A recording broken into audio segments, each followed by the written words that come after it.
თუ ახლა გადიხარ პერიოდს, სადაც ყველაფერი გენგრევა თავზე, გილოცავ.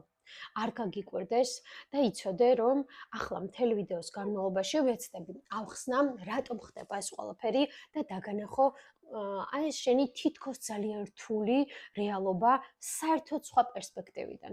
ზოგადად თუ გაინტერესებს ეს თემები, გამოიწერე ჩემი არხი, იმიტომ რომ ძალიან ბევრ საინტერესო ინფორმაციას შემოგთავაზებ კვანტურ ფიზიკაზე, ჩვენს ქვეცნობიერზე, სამყაროს იმ კანონებზე, რომელსაც ზოგადად სკოლაში არ გვასწავლიან. სკოლაში კი არა, მეგონი არსად არ გვასწავლიან და როდესაც ისწავლი ამას ნაბიჯ-ნაბიჯ, ამოხსნი სამყაროს მოქმედების კანონებს და შეძლებ რომ შენი რეალობა მართო შენი. არ მოგეჩვენა, დიახ, შენი რეალობა მართო შენი.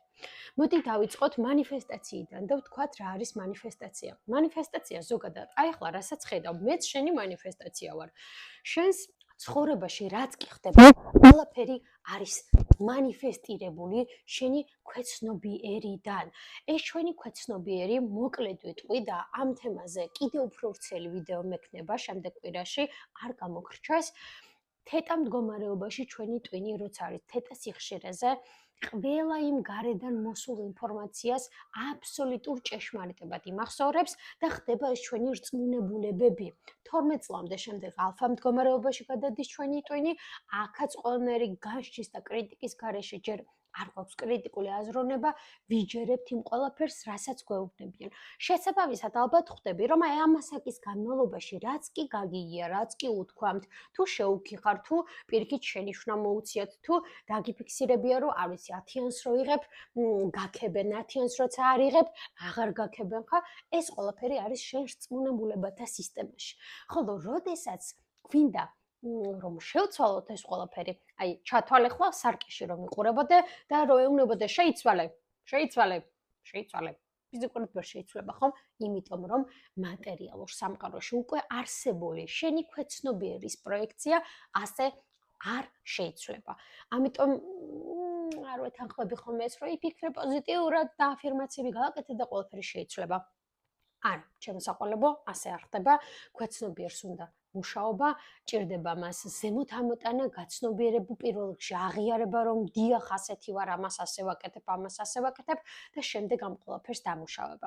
ვიდეოს ბოლოს ვეცდები მარტივად გაგიზიარო ის, რომელიც თავისუფლად დაგეხმარება, შეცვალო შენი პატარ-პატარა, ასე ვთქვათ, ის რწმუნებულებები, რომლებიც შეიძლება გაუცნობიერებლად მართავდეს შენ ცხოვრებას და მოდი გადავიდეთ ახლა ისევ აი ამ თეტა მდგომარეობაზე, თუ გვინდა რომ შევცვალოთ რაღაც და თუ ვამბობთ, რომ თეტა მდგომარეობაში იწერება ეს პროგრამა.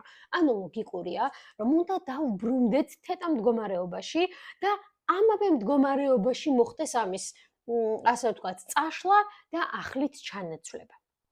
ეს ყველაზე მეტად, ანუ ბუნებრივად ისევ შენარჩუნებული გვაქვს, აი ძილღვიძილს რომ ეძახიან დაძინებისას, რომ რამოდენიმე წამი შეიძლება იყოს იგრძნო, რომ თან გვიძავს, მაგრამ თან თითქოს ძილში ხარ. აი ამ დროს არის აუცილებელი ყველაზე მნიშვნელოვანი ვიზუალიზაცია, ოღონდ ვიზუალიზაციას ვაკეთებთ ისე, რომ კი არ ვხედავთ როგორც ფილმს, არა, ჩვენი თვალებიდან ვხედავთ ამ ყველაფერს. 5 წუთი, ბოდიში 5 წამი მაინც უნდა გააკეთო, ანუ აი 5 წამიანი სცენარი წარმოიდგინო და შემდეგ აი ეს სცენარი გაამეორო, სანამ ძალიან რეალურად არ იგრძნობ უკვე, რომ აი მართლა რეალობაში არის. და შემდეგ ჩვენს ქვეცნობიერს სხვა გზა აღარ რჩება, რომ ეს ყველაფერი მატერიალურ სამყაროში გადმოიტანოს. ხო თითქოს როგორი მარტივი გასაკეთებელია და როგორ მარტივად ჟღერს, ხო? რატო არ გვაქვს ყველას რაღაცნაირი ისეთი დავხენილი ცხოვრება, რომ აი ეს ყველაფრის გავაკეთოთ და შემდეგ ეს მართლა გადმოვიდეს ჩვენს მატერიალურ სამყაროში. პირველ რიგში აი ეს რწმუნებულებები, მაგალითად, რომ შეიძლება მინდა ვიყო ძალიან მდიდარი, მაგრამ ფული ხელის ჭუჭყია. ოხ ეს მატერიალისტი ხალხი, ეს საზიზღრები, ყველა მდიდარი ერთნაირია. ეს უკვე არის შენი შემზღუდავი რწმუნებულება, რომელიც არასდროს არ გაგიშვებს სიმდიდრემდე და რამდენი შეიძლება წარმატებისკენ მიდიოდე, მოახდენ self-sabotage-ს და აუცილებლად გააფუჭებ ყველაფერს.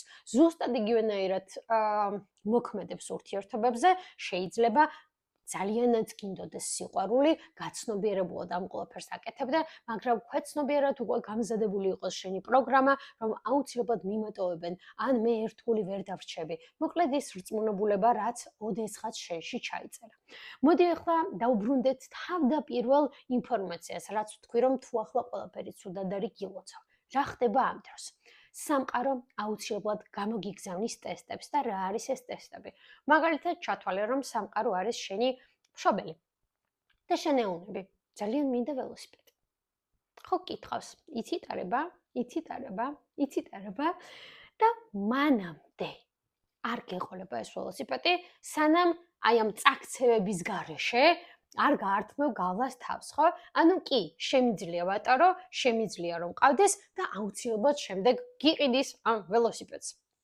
ანუ, აი ეს ტარების სწავლა, აი ეს წაქცევები არის ზუსტად ის ტესტები, თუ მანიფესტირებ ძალიან კარგ ჯანმრთელობას.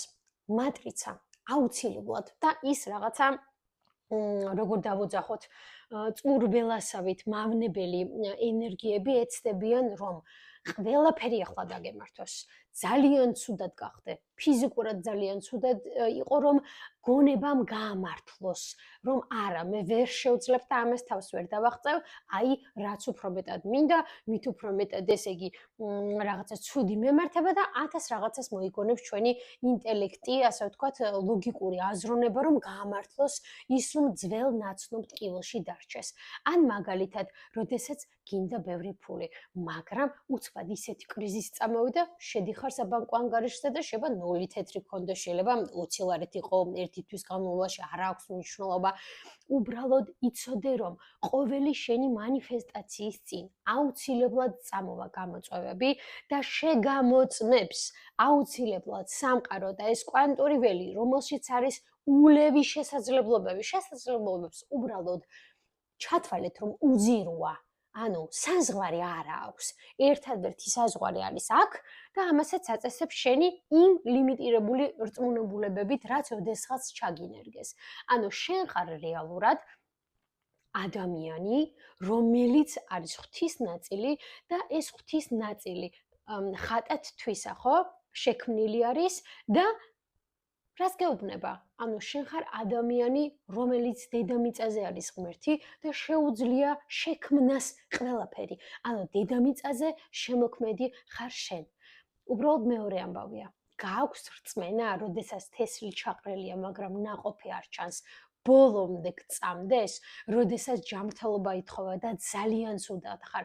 გააქვს რწმენა, როდესაც სიუხვე და ბარაკა ითხოვე და ფაქტობრივად ფინანსური უდიდესი კრიზისი წამოვიდა. გააქვს რწმენა, როდესაც უდიდესი სიყვარული ითხოვე შენს ცხოვრებაში და ძალიან ბევრი ურთიერთობა ჩამოინგრა და გაქრა. გააქვს რწმენა ბოლომდე? თუ ელოდები სამყაროს ნიშნებს, რომ ვაიმე, ეს ნიშანია, ესე იგი გამოდის, ესე იგი არ გამოდის, ეს არის ყველაზე დიდი შეცდომა, რომ ელოდები ნიშნებს. ანუ არ მჯერა ბოლომდე და შენი ნერვული სისტემა, შენი აი ეს ნეიროკავშირები, ჯერ რომელიც შემდგარი არ არის გეუბნება, არ გჯერა, ესე იგი არც გექნება. აქედან გამომდინარე, ჩემო ლამაზო.